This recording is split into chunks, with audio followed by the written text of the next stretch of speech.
할렐루야. 주의 이름으로 여러분들을 환영합니다. 우리 앞뒤 좌우로 인사할까요? 반갑습니다. 빈들에서의 외침 세례 요한 강의 9번째 시간입니다. 오늘은 누가복음 1장 67절, 68절 두 절 말씀을 가지고 함께 은혜를 나누어 보도록 하겠습니다. 지난 시간을 요약해 보면 드디어 기대하였던 세례 요한이 탄생하게 됩니다. 할례일 8일째가 돼서 할례하려고 할 때에 친족들이 아버지의 이름을 따서 사가랴라 짓자 하니까 엘리사벳이 단호히 너 안 됩니다. 이름을 요한이라 합니다. 하니까 이제 친족들이 이거 안 되는데 싶어서 벙어리 되었던 사가랴에게 아들 이름 뭐라고 할까 했더니 요한이라고 이름을 써서 가르쳐 줍니다. 이때에 사가랴는 10개월의 벙어리 생활이 끝나고 하나님의 징계가 풀려서 입술을 열게 되죠. 말을 할 수 있게 됩니다. 그때에 그는 하나님을 찬양합니다. 이와 같은 특별한 경험들을 주변에 있는 사람들이 보면서 세례 요한의 이 아이가 장차 어떻게 될까 하는 그런 엄청난 기대와 궁금증이 유대 산골 지역에 쫙 하고 이렇게 퍼지게 됩니다. 성령의 감동케 하심의 역사가 세례 요한의 탄생을 통하여 나타나게 되었고 하나님의 은혜를 주고받으면서 사람들은 세례 요한에 대한 기대감이 엄청나게 크게 되었던 것이었습니다. 이렇게 하나님의 역사하심에 대한 그 기대를 온몸에 받고 태어난 이 세례 요한, 성경은 과연 이 세례 요한의 삶이 어떻게 될까라는 것을 그의 아버지 사가랴가 성령이 충만하여 하나님으로부터 예언을 받는데 그 예언이 고스란히 그 예언 속에 담겨져 있는 것입니다. 앞으로 몇 주간 동안 이 사가랴의 예언을 통하여서 세례 요한의 사역을 미리 살펴보고 함께 은혜를 나누어 보도록 하겠습니다. 먼저 누가복음 1장 67절을 볼까요? 시작. 그 부친 사가랴가 성령의 충만함을 받아 예언하여 이르되. 자, 벙어리 징계를 받아서 10개월 동안 이제 말을 하지 못했던 사가랴가 드디어 예언을 하게 됩니다. 말을 하게 됩니다. 그런데 우리는 말을 하기 전에 선행된 구절을 살펴볼 필요가 있습니다. 뭐 어떤 것을 경험하게 됩니까? 그 부친 사가랴가 성령의 충만함을 받아라고 말합니다. 그러니까 하나님께서 주권적으로 성령의 충만함을 내리셨죠. 그러니까 이 사가랴의 예언은 뭡니까?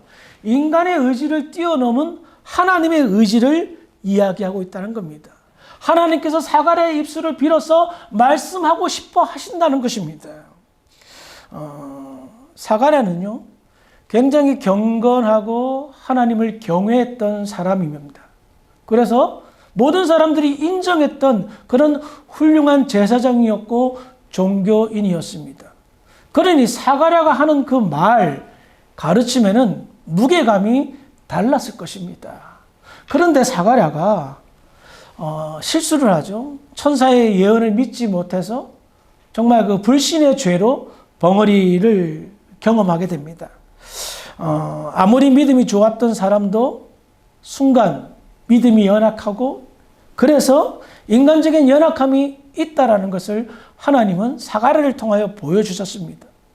그래서 인간적인 연약함이 있는 사가랴의 그 모습을 덮고도 남을 성령 충만을 허락하셨던 겁니다. 왜요?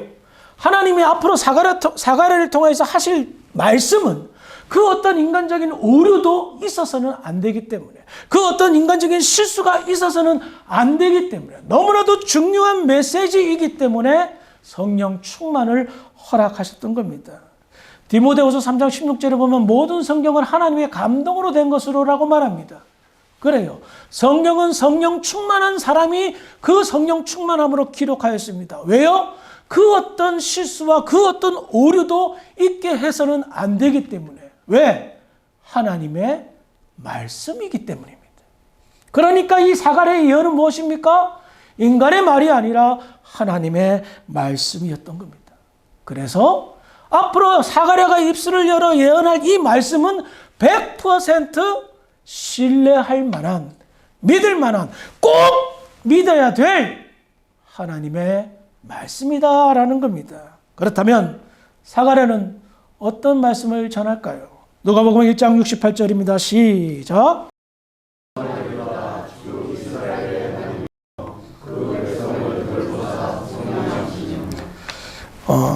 사가랴가 전하는 예언을 이제 몇 주간에 살펴보겠지만 사실 이 한 구절에 그 예언의 모든 것이 다 포함되어 있다 해도 과언이 아닙니다.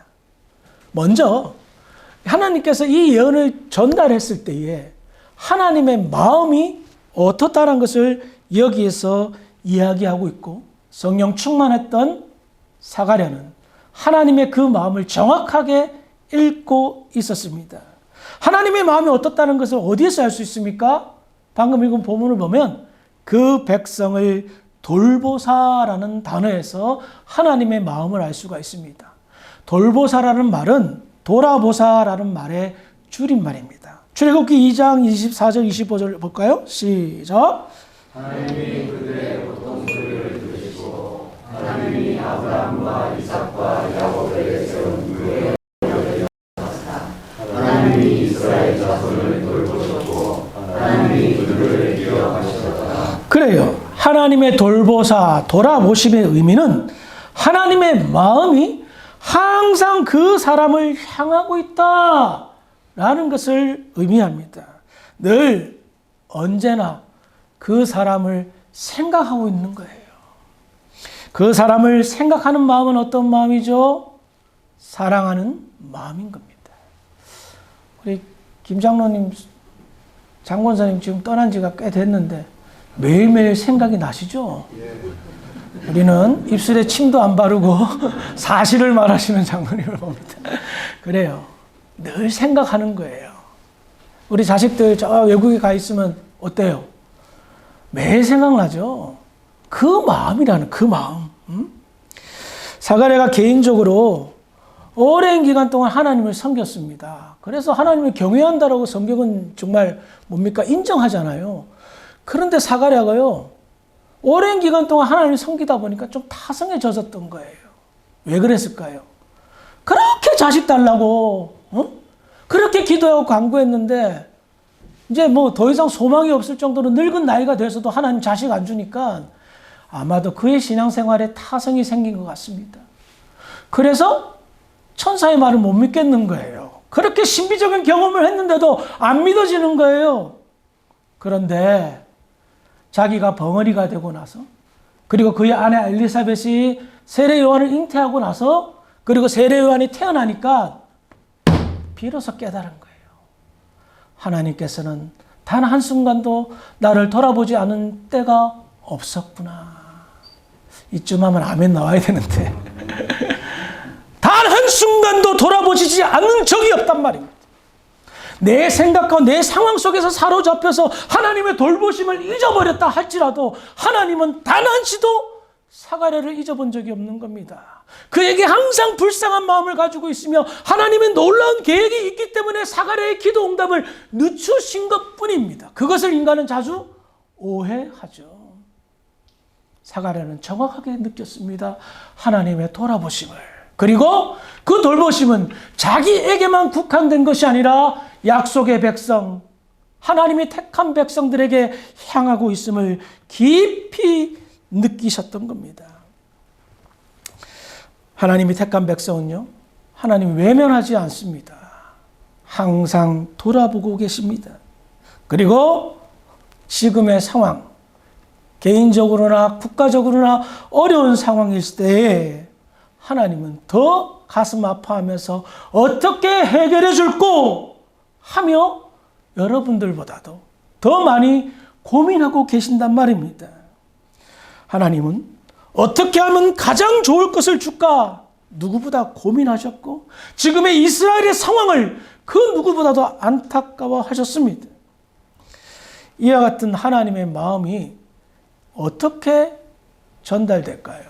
어떻게 역사하실까요? 하나님은 백성들을 돌아보셨습니다. 그리고 역사하셨습니다. 어떻게요? 속량하시며. 이것이 하나님의 마음이었습니다. 우리는 여기에서 기억해야 될 것이 있습니다. 하나님께서 가장 우리를 돌아보셨을 때에 가슴 아파하는 것 뭘까요? 인간이 죄로 인하여 타락하여 죄 때문에 영원한 심판을 받는 것을 하나님은 가장 가슴 아파합니다.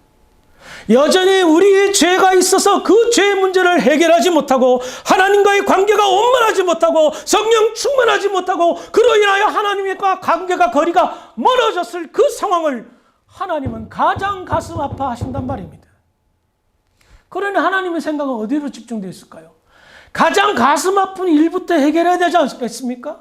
인간의 죄의 문제부터 해결해야 되지 않겠습니까? 그래서 속량하신다는 겁니다. 돌아보셨더니 제일 중요한 것, 가장 가슴 아픈 것, 그것은 우리의 죄의 문제를 해결하는 것이었습니다.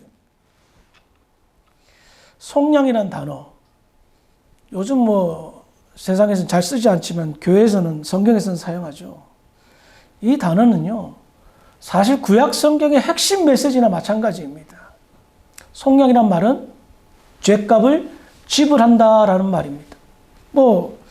값비싼 대가를 치루어서 노예나 죄인들, 포로들을 풀어주는 행위를 헬라어 원어로는 설명하고 있습니다. 그러니까 하나님께서는 돌아보셨더니 죄의 문제를 해결해야 돼요.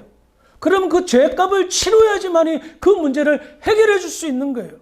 그러니 하나님께 제일 큰 고민과 관심은 뭡니까? 어떻게 하면 속량할까? 대가를 지불하여 그 죄의 문제를 해결해 줄까? 죄에 노예된, 죄에 포로된 자들을 어떻게 하면 구원시킬까? 이게 가장 큰 돌아보심이었던 겁니다. 속량의 의미는 크게 두 가지가 있습니다. 하나님께서 우리의 죄를 용서해 주시는 그 대가를 지불하는 것과 인간이 죄를 지은 것에 대한 대가를 지불하게 하는 것입니다. 인간이 죄를 지음으로 인하여서 일반적인 죄의 대가를 지불하는 것, 어떤 의미가 있을까요? 출애굽기 6장 6절과 7절의 말씀을 보도록 하겠습니다. 6장 6절 7절 시작. 그러므로 이스라엘 자손에게 말하기를 나는 여호와라.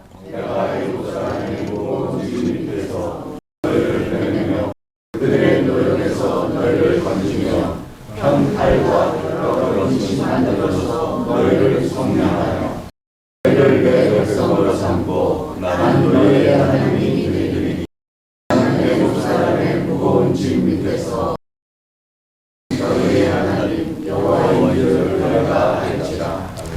우리는 여기 6절에서 하나님께서 이스라엘 백성들에게 단순하게 너희가 지금 애굽에서 노예 생활하고 있는 것에서 해방시켜 주겠다라고 말씀하지 않고요. 속량시켜 주겠다라고 말합니다. 이 말은 뭡니까? 6장 6절 하반절에 보면 편팔과 여러 큰 심판들로서 너희를 속량하여 라고 말합니다. 여기서 편팔은 모세가 10가지 재앙을 내렸을 때 올렸던 이 팔을 의미합니다. 먼저 하나님께서는요, 이스라엘 백성들을 속량하기 전에 이 애굽인들부터 속량시켰습니다. 그들에 대한 죄를 물었습니다. 네가 감히 나의 백성들을 노예 삼아 함부로? 그래서 10가지 재앙을 내려 그들에게 속량의 값을 치르게 하셨습니다. 그것뿐이겠습니까? 출애굽기 12장 35절 36절 시작. 이스라엘 자손이 이곳에 말 들어가여 애굽 사람에게 행군 해불과 이고욕을 하며 여호와께서 애굽 사람들에게 이스라엘 백성에게 그들을 이기게 하사 그들이 왕으로 수비하시고 그들의 애굽 사람의 물품을 취하였더라. 아멘. 이스라엘 백성들이 애굽에서 나올 때에 하나님께서 명령합니다. 애굽 사람들이 가서 너희들이 그동안 못 받았던 임금 받아와. 달라는 대로 다 줄 거다. 진짜로 달라는 대로 다 줬어요. 왜 그랬을까요? 애굽 사람들이 완전히 기가 질린 겁니다. 장자의 재앙을 맞이해서 하나님의 진노를 경험하자 이제 두 팔 두 손 다 든 겁니다. 이게 뭐예요? 그동안 너희들이 아무런 값도 없이 하나님의 백성들을 노예로 부린 값을 다 지불하게, 다 속량하게 만드셨던 겁니다. 그런데요, 하나님은 공의로운 하나님입니다. 하나님도 이스라엘 백성들을 그냥 공짜로 데리고 가지 않으셨습니다. 하나님의 백성으로 삼지 않으셨습니다. 어떤 방법이죠? 바로 유월절 어린 양 방법입니다. 장자의 재앙이 있기 전에 하나님께서는 모세를 통하여서 이스라엘 백성들에게 어린 양을 잡아서 그 피로 문 테두리, 임방과 설주에 바르게 하라. 그러면 죽음의 신이 비켜나가게 될 것이다. 어린 양의 희생으로 말미암아, 속량으로 말미암아 이스라엘 백성들의 장자는 죽임을 당하지 않고 그 어린 양 피를 바르지 않은 애굽의 모든 장자들과 가축, 짐승 할 것 없이 다 죽임을 당하게 됩니다. 이 유월절 예식, 이스라엘 백성들에게는 구원의 예식이었고 이스라엘 백성들에게는 하나님께서 어떤 방법으로 이스라엘 백성들을 구원하게 하는 구원의 방법을 깨닫게 하는 중요한 모델이 되었던 겁니다. 그래서 유월절을 안 지킨다? 이거는 하나님의 백성이 아닌 거예요. 지난번 히스기야 강해를 통해서도 히스기야가 심혈을 기울여서 회복시킨 게 뭐죠? 유월절 아닙니까? 유월절을 지켜야 하나님의 백성이면 유월절을 지켜야 속량의 의미를 깨닫고 하나님이 우리를 구원하신다, 우리의 하나님 되신다는 것을 확인하는 그런 예식 아닙니까? 그래서 하나님은 공의로우신 하나님으로서 어린 양의 피를 대신 지불함으로 인하여서 이스라엘 백성들을 구원하셨던 겁니다. 자, 이와 같은 속량의 의미, 우리들은 잘 모를지 모르겠지만 이스라엘 백성들은 너무나도 잘 알고 있었습니다. 왜냐하면 구약의 모든 제사의 절기들이 다 속량의 의미를 가지고 있었기 때문입니다. 그래서 당시 로마의 식민지로 있었던 이스라엘 백성들은 어떻게 해요? 끊임없이 하나님 구원하여 주시옵소서, 식민지에서 벗어나게 해 주시옵소서, 쉽게 말하면 속량하여 주시옵소서. 누가복음 2장 38절입니다. 시작.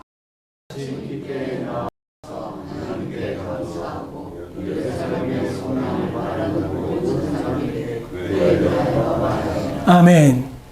지금 이 상황은 예수님이 태어나셔서 8일 만에 할례를 하고 예루살렘의 성전에 있을 때에 안나 선지자가 예수님을 축복하는 과정 속에서 사람들의 모습들을 이야기하고 있습니다. 하나님, 예루살렘의 속량을 바라는 모든 사람에게 예배드리러 왔어요. 그들의 간구는 뭐죠? 하나님, 이스라엘을 속량하여 주시옵소서. 죄값을 지불하고 대가를 지불하고 우리를 구원하여 주시옵소서. 바로 이와 같이 간절함이 이스라엘 백성들에게는 있었던 겁니다.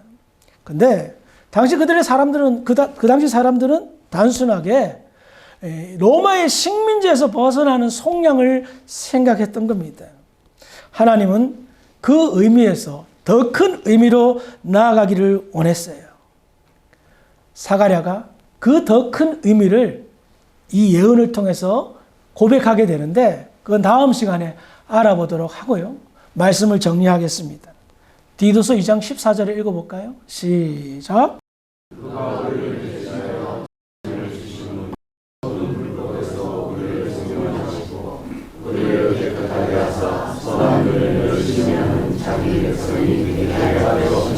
아멘. 방금 읽은 이 말씀은 예수님이 우리를 대신해서 십자가에 죽으심으로 죄에 대한 대가를 지불하신 이유를 설명하고 있습니다. 예수님이 우리의 죄를 대신해서 속량하신 이유는 무엇입니까? 선한 일을 열심히 하는 자기 백성이 되게 하려 하심이라. 그래요. 단순히 우리는 우리의 죄가 용서받아서 좋습니다, 감사합니다 할 수 있죠. 그런데 이유를 알아야 되잖아요. 나의 죄가 용서받아 예수님이 대신 나를 통하여 내 대신에 희생당하셨어. 이유가 뭐예요? 선한 일을 하기 위하여. 자기 백성이 선한 일을 열심히 하는 사람이 되게 하기 위해서 우리 주님이 십자가에 대신 돌아가셨던 겁니다. 그런데 여러분, 우리는 이와 같이 큰 은혜를 받았습니다. 우리의 죄가 용서함을 받았다는 이 사실, 너무나도 큰 사실 아닙니까? 그러면 우리는 받은 바 은혜를 어떻게 해야 됩니까? 갚아야죠. 선한 일을 많이 해야죠. 그런데 안타깝게도 은혜를 갚은 생각보다는 은혜만 받으려고 하는 생각들이 크다는 것을 수십 년 목회하면서 느꼈어요. 은혜 받아야죠. 당연합니다. 그런데 은혜만 받으려고 하는 거예요. 세상에 이렇게 이기적인 종교심이 어디 있어요? 죗값을 대신 지불해 줬어요. 주님은 야 이제 내가 너희들을 나의 백성 삼았고 하나님 나라의 영광의 영생의 축복을 이제 너희들에게 줬다. 이제 이 땅에서 너희들 뭐 하면 되냐? 선한 일을 많이 해라. 이것 때문에 내가 대신 죽어준 거야. 근데 그거를 생각을 안 하는 겁니다. 은혜 주세요. 복 주세요. 왜 하나님 나한테는 이렇게 축복을 덜 주시고 누구는 많이 주시고 그러세요? 선한 일을 많이 해야 되는데 은혜 주고 복 주면 선한 일보다는 자기 좋아하는 일만 하려고 합니다. 그러니 성장이 없는 거예요. 처음에 받은 은혜만 생각하니까 성장이 없고 은혜만 생각하니까 더 은혜 주세요. 더 많이 복 주세요 하면서 선한 일을 도외시하는 거예요. 깨어있는 사람은 다릅니다. 자기가 받은 은혜를 생각해 보니 너무 큰 거예요. 그래서 그 받은 바 은혜를 어떻게 갚을까 생각해 보니 말씀 따라 선한 일을 열심히 하는 거네? 열심히 하게 되는 겁니다. 이것이 주님의 희생을 헛되이 하지 않는 은혜인 줄 믿으시기 바랍니다. 하나님의 아들을 희생시켜가며 우리를 속량하신 하나님의 거룩한 뜻은 여러분들의 짧은 인생 가운데서 하나님의 살아계심을, 예수님의 그 속량함을 선한 일을 많이 함으로 보여줘라. 이것이 복음입니다. 이것이 진정한 의미에서의 부흥인 줄 믿으시기 바랍니다. 이제 우리의 인생 그렇게 많이 남지는 않았습니다.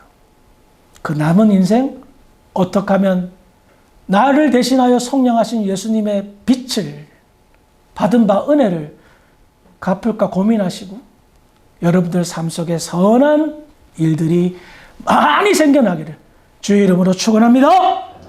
기도하시겠습니다. 참 좋으신 아버지 하나님, 은혜를 감사합니다. 주님께서 우리 대신 십자가에 못 박혀 돌아가시고 속량하신 그 큰 일, 우리가 어찌 잊을 수가 있겠습니까? 주신 바 큰 은혜들을 간직하고 그 은혜를 갚는 데 주력하는 믿음의 사람들 되게 하여 주시옵소서. 특별히 우리 주사랑교회 선한 일을 많이 도모할 수 있도록 하나님 인도하여 주시옵소서. 하나님께 칭찬받는 믿음의 교회 모든 성도들 될 수 있도록 축복하여 주시옵소서. 감사하며 예수님의 이름으로 기도합니다. 아멘.